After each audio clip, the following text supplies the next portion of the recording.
Okay, let's get started. I should start by introducing myself, perhaps. I'm Vishnu Jejjala. I'm at WITS, except I'm not physically at WITS. I'll be teaching the second half of the Introduction to Cosmology course. So, what do?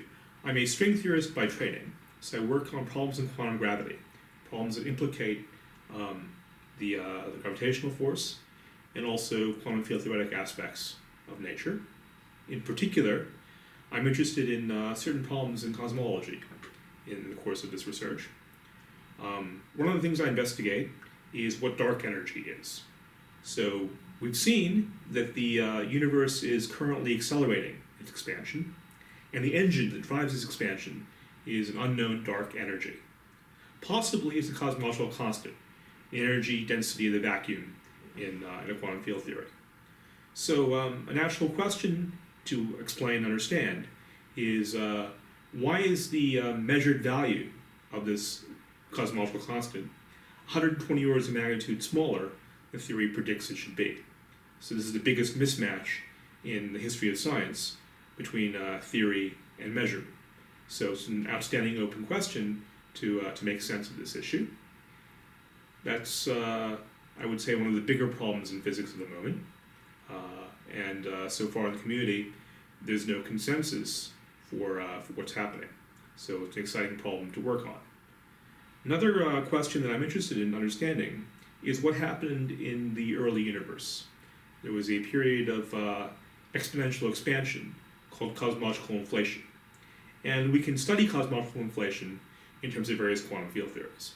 So I'd like to understand aspects of inflation in the early universe. A third question is, we see particle physics in nature being structured in a particular way. We organize particles in terms of the standard model of particle physics. Now, where did the standard model come from? We don't know. We don't know from the perspective of fundamental theory why the universe is the way it is. So it's another open, interesting question to examine. So those are the kinds of questions that I examine and investigate in my research. In this class, we'll see certain advanced topics in cosmology that are related to all of these open questions. So we'll start in the next weeks by looking at a number of topics.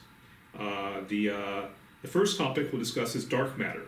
The stuff that makes up most of the matter in the universe is unseen and so far undetected directly. But we can see what it does gravitationally, and we'd like to understand what dark matter is in our universe, since it's such a large component of the total energy density of the universe. Then we'll discuss the cosmic microwave background. Initially, the universe wasn't transparent to light, so the cosmic microwave background is the imprint of the universe before it became transparent. And we'll understand what that means and explore what we can say about the early universe by studying the cosmic microwave background, this bath of radiation in which everything is immersed. The third topic is to study Big Bang nucleosynthesis, to understand the origin of the chemical elements and appreciate why the universe is mostly hydrogen and helium and where the other elements came from. Then we'll look at inflation, look at the very early universe, and understand this period of inflation, which explains and elucidates several mysteries about how the CMB, the cosmic microwave background, appears to look. In fact, it looks the same, essentially, no matter which direction you look.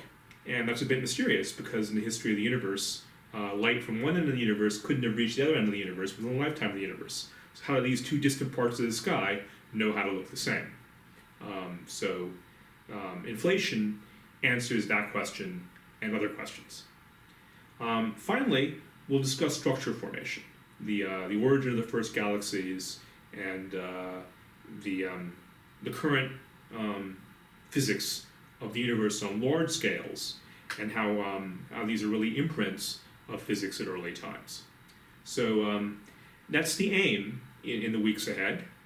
Now, for the next few weeks at least, I'll be out of town, and as a result, we're doing these lectures by video. I'm told you're a very strong class, so I imagine that this will be a way that you can challenge yourselves a bit in mastering material by working problems, basically. So in physics, most of what we learn and internalize by problem solving. So these lectures are going to be posted on YouTube. You're probably seeing them on YouTube right now. And as a result, the lectures are sort of the prerequisite, the material necessary to start addressing problems from which you're actually going to learn the subject properly. So the aim of the usual class meetings is to work in groups on the problems, and you can assert your independence and organize yourselves to an extent in working these problems. It's also an experiment in pedagogy, whether teaching physics this way makes sense and is a successful way to convey information, and also the ability to look at problems in cosmology. My hypothesis is it'll succeed, but as it's an experiment, we don't know until we try. So let's do that. Let's start today by talking about dark matter.